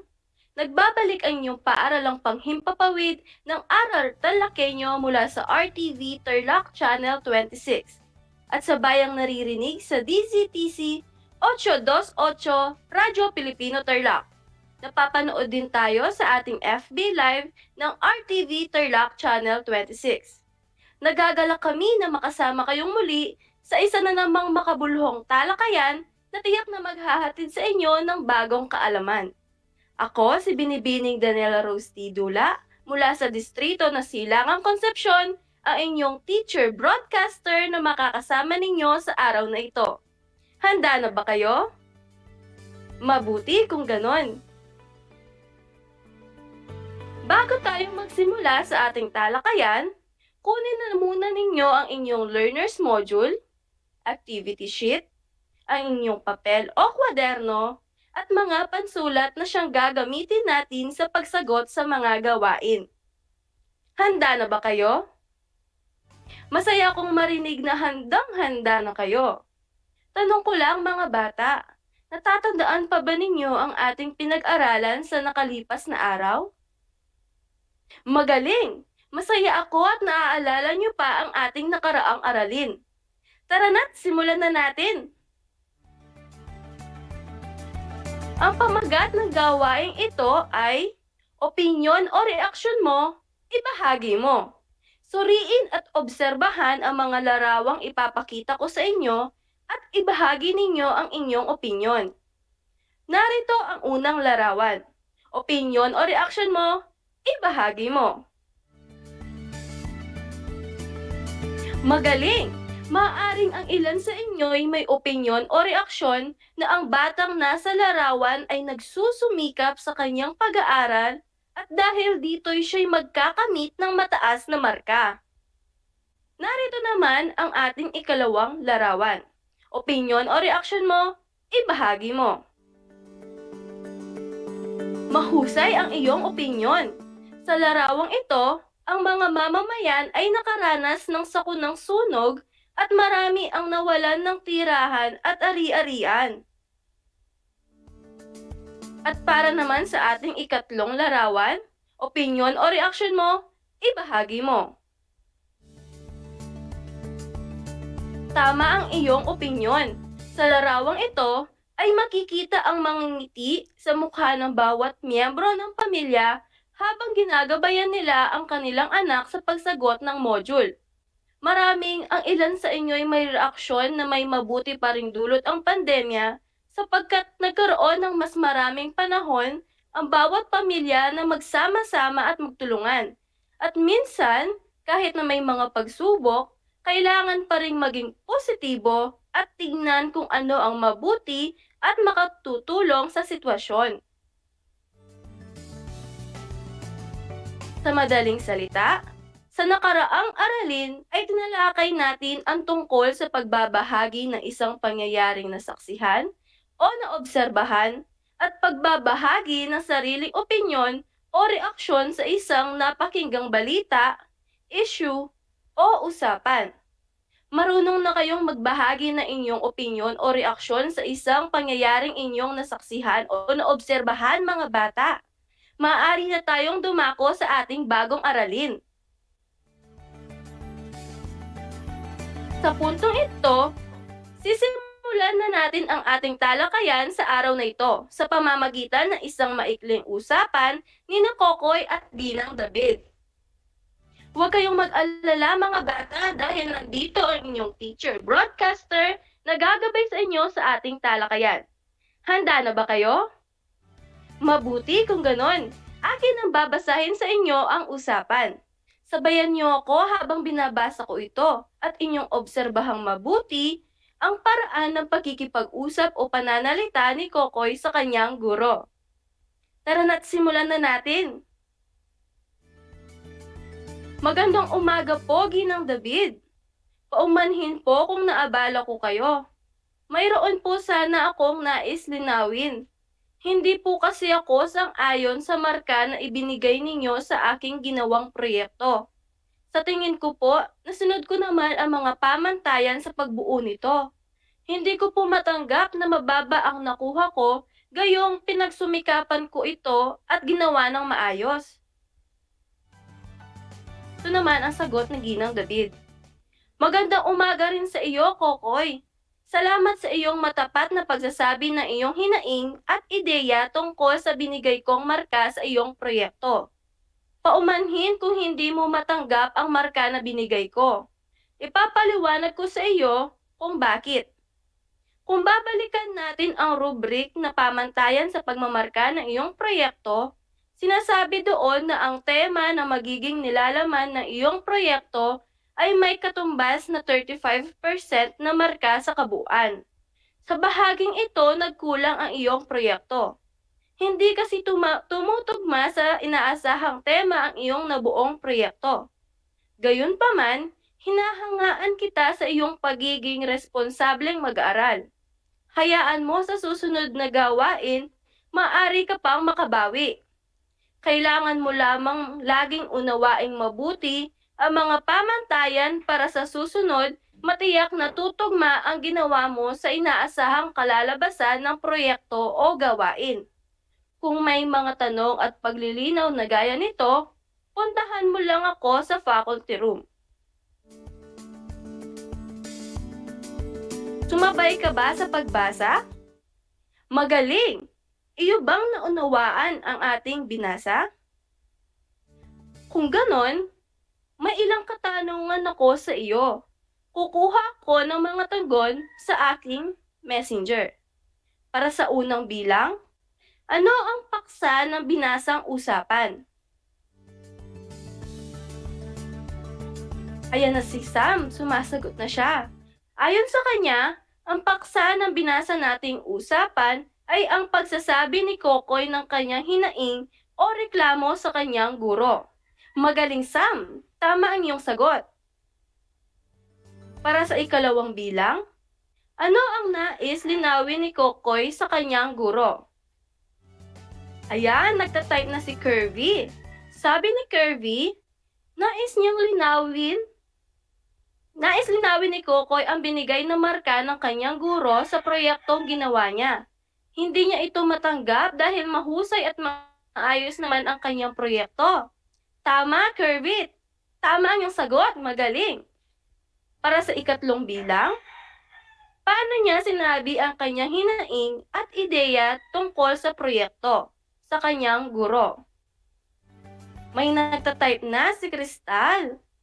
Sabi ni Crystal, matapat at magalang niyang sinasabi ang kanyang reklamo o hinaing sa kanyang guro. Tama, Crystal. Para sa ika-4 na bilang, ano ang paliwanag ni Ginang David sa binigay niyang marka sa proyekto ni Kokoy? Ayan, sumagot agad si Micah. Sabi ni Micah, ayon sa rubrik ng guro, hindi tumugma sa inaasahamang tema ang kanyang proyekto kaya medyo mababa ang nakuha niyang marka. Magaling, Micah! Tama yung sagot. Para sa ika-5 at huling bilang, ikaw kapag may pagkakataon na nais mo sabihin ang iyong hinaing, reklamo, pagtanggi o iyong mga ideya, paano mo ito sinasabi? Ayan, sumasagot na si Jairus. Ayon kay Jairus, sinasabi niya ang kanyang ideya o hinaing gamit ang mga magagalang na pananalita. Magaling, Jairus! Tama yung sagot.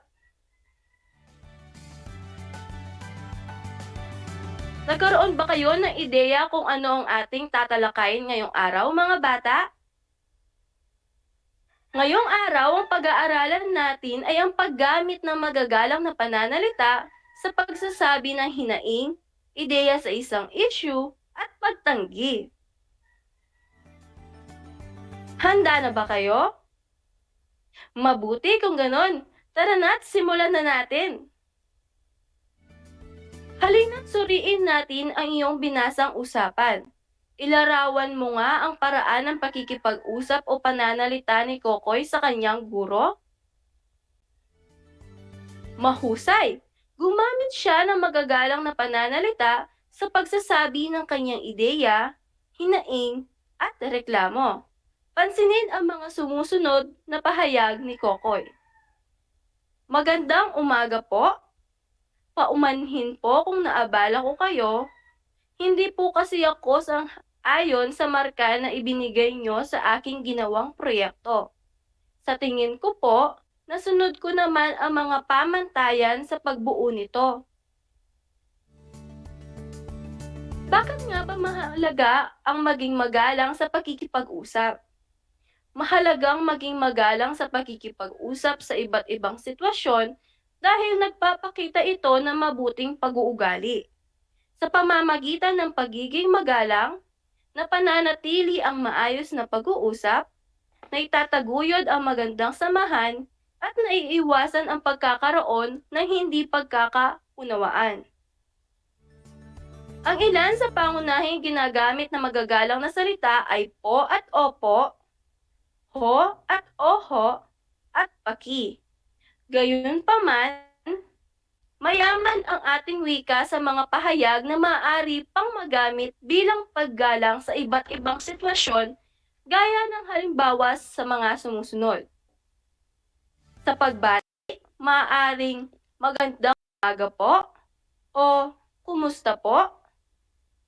Para naman sa pagsabi ng ideya, opinyon o reaksyon, maaaring sa aking pananaw, sa tingin ko, palagay ko, o kung ako ang tanungin. Para naman sa pagsang-ayon, maaaring naniniwala ako o totoo na. Para naman sa pagtutol o di pagsang-ayon, maaaring sabihing paumanhin subalit hindi ko po tinatanggap ang hindi po ako sang-ayon. Iba po ang pananaw ko. At para naman sa pagmumungkahi, maaari mong sabihin, kung ganito po kaya ang gawin natin. Maaring ganito po ang gawin. O subukin po natin ang ganito. Naintindihan niyo ba, mga bata? Mabuti kung ganon. Ngayon, sigurado ako na kaya niyo na ang susunod nating gagawin. Nagagalak ako at labis ang inyong pagtutok sa ating talakayan ngayong araw. Sa bahaging ito ng ating talakayan ay ating susubukin ang inyong galing. Ito ay pinamagatang hinaing mo, sabihin mo. Para sa ating panuto, bumuo ng iyong sariling pangungusap o pahayag gamit ang magagalang na pananalita sa pagsasabi ng iyong hinaing o reklamo, pagtanggi, at pagbibigay ng ideya ayon sa sumusunod na sitwasyon. Gawin ito sa sagutang papel. Magbibigay ako ng halimbawa upang maging gabay ninyo sa pagsagot. Para sa ating sitwasyon, napapagod ka na sa paulit-ulit na pagsasanay para sa patimpalak na iyong sasalihan. Paano mo sasabihin ang iyong hinaing o reklamo sa iyong tagapagsanay? Para sa ating sagot, maaaring paumanhin po pero napapagod na po ako sa maghapong pagsasanay. Maaari po bang magpahinga ng sandali? Naintindihan ba ninyo mga bata? Huwag kalimutang isulat ang pamagat ng ating gawain na pinamagatang hinaing mo, sabihin mo. Simulan na natin ang ating gawain. Para sa unang sitwasyon, sinundo ka ng iyong kaibigan para maglaro sa computer shop. Ngunit hindi ka pinayagan ng nanay mo. Paano mo sasabihin ang iyong pagtanggi sa paanyaya ng iyong kaibigan? Magaling! Maaari mong sabihin, paumanhin kaibigan, subalit hindi ako pinayagan ng aking ina. Para sa ikalawang sitwasyon, nais mong dagdagan ng nanay mo ang baon mong pera para sa mga biglaang gastusin sa paaralan at iba pang pangangailangan. Paano mo sasabihin ang iyong hinaing sa iyong nanay? Tama! Maaari mong sabihin, Inay, maaari po bang dagdagan ang aking baon para po sa mga biglaang gastusin sa paaralan? Magaling! Binabati ko kayo mga bata! Kaya naman, huwag natin sayangin ang pagkakataon na mapalawak pa ang inyong kaalaman sa pamamagitan ng ating ikatlong gawain. Ito ay tatawagin nating dugtungan. Bilang panuto, basahin at dugtungan ang pahayag sa bawat bilang.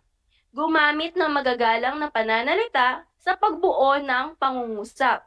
Handa na ba kayo? Mabuti kung ganon, simulan na natin ang ating gawain. Para sa unang bilang, maganda ang sinabi mo, ngunit magaling! Maaring maganda ang sinabi mo, ngunit hindi ito makakatulong sa ating mga kasamahan. Para sa ikalawang bilang, hanga ako sa liwanag ng iyong ideya. Ngunit, tama! Maaring hanga ako sa liwanag ng iyong ideya, ngunit kukulangin na tayo ng oras sa paggawa. Para naman sa ikatlo at huli nating bilang, alam ko pinag-isipan mo ng mabuti ito, pero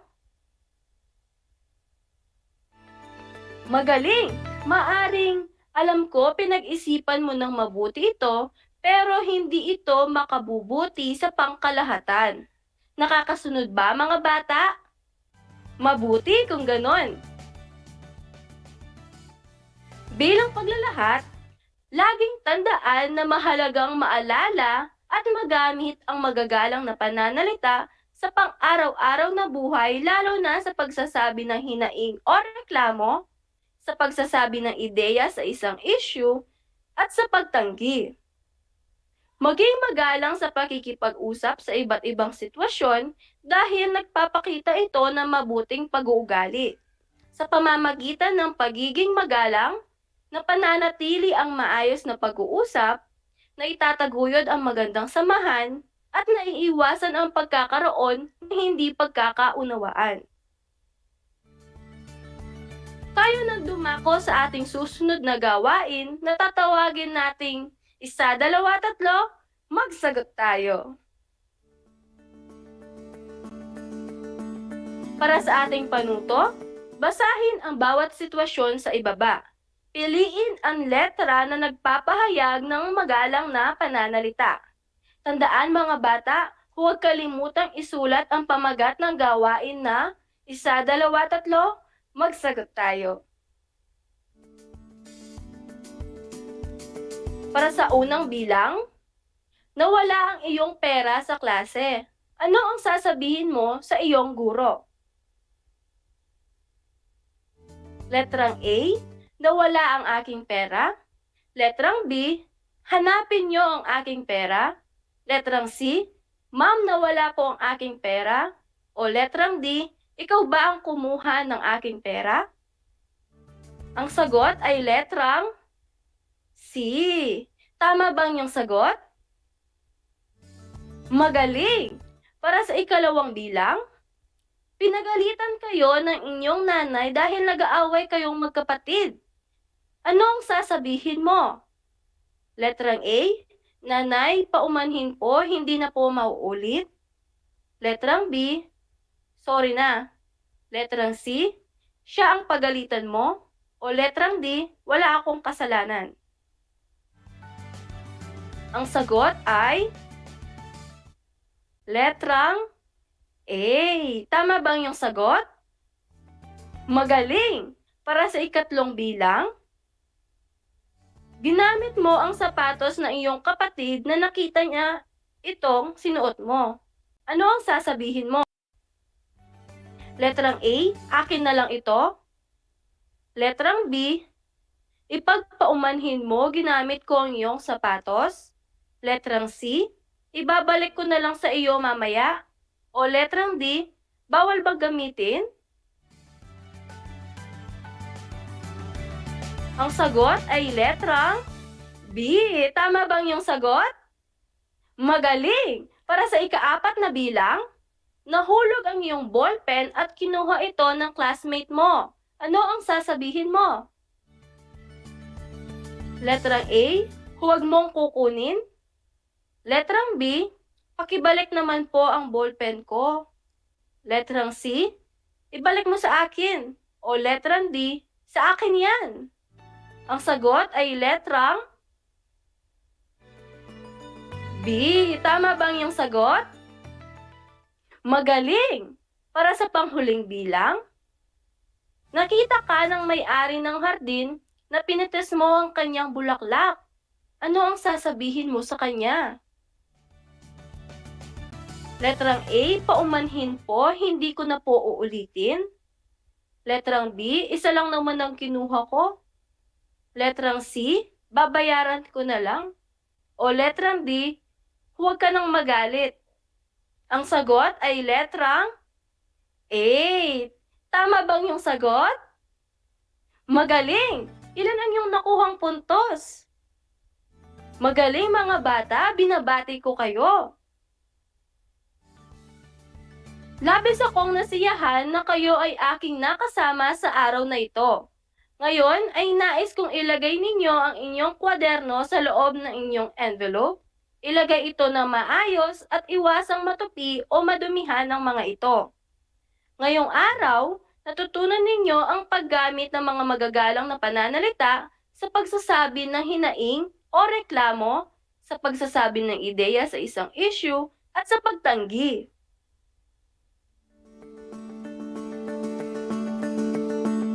Sana ay marami kayong natutunan at sana ay nasiyahan kayo sa ating talakayan at mga gawain.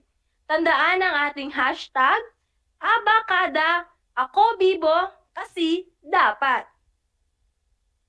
Muli, ako si Binibining Daniela Rose T. Dula, ang inyong teacher broadcaster sa Filipino.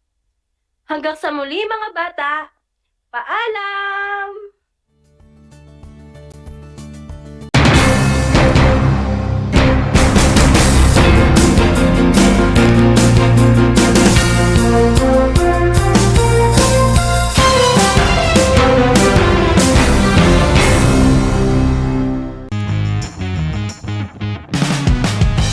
Back! This is Sir Z, your teacher broadcaster. Magandang araw mga kapantas!